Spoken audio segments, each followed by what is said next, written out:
هغه مشرکان چې د پیغمبر علیه السلام مبارک په زمانه کې وو کله به چې په تکلیف راغو نو خالص الله پاک جل شانه ته به آواز کولو د ابو جهل به ابو جهل اکرم رضی الله عنه اوس په تقریبا په شام کې حمص خار داغه کې دفن ده اوس مبارک صحابي ده او زموږ سردار ده اوس یو دل په کشتۍ کې سورو نو بعد باران راغو هغه نور مشرکانو هغه چغې والے الله پاک جل شانه ته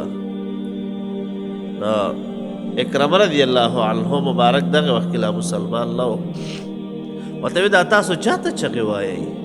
هغه بوتان مسشول او هغه تاسو چې ته خدایان وایي هغه مسشول یې سړي هغه په کار نه رسي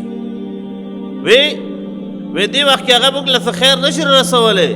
هغه مو د شر نه نشي بچ کولی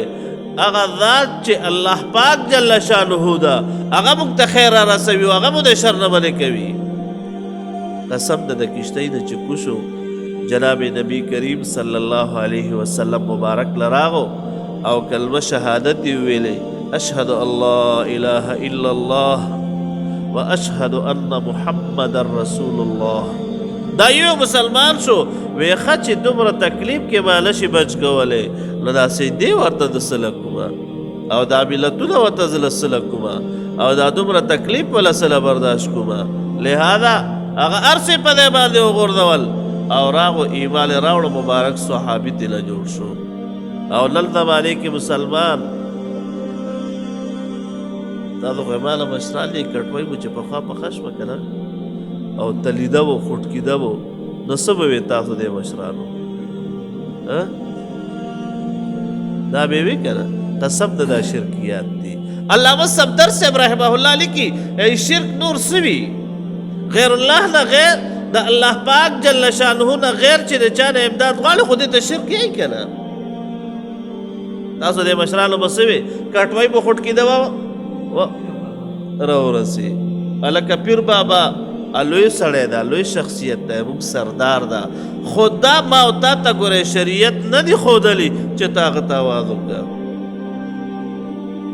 اواز به چا ته کوو الله جل شانه ته نو لهذا الله پاک جل شانه فرمایي دغه مشرکانو ته دی دا شیطان ورته دا ښایسته کړي وو چې تاسو د دې خپلو مشرک دا بوتانو په نوم باندې دا کارونه کوي لہذا خدای پاک جل شانه دې هغې له منې فرمایلي ده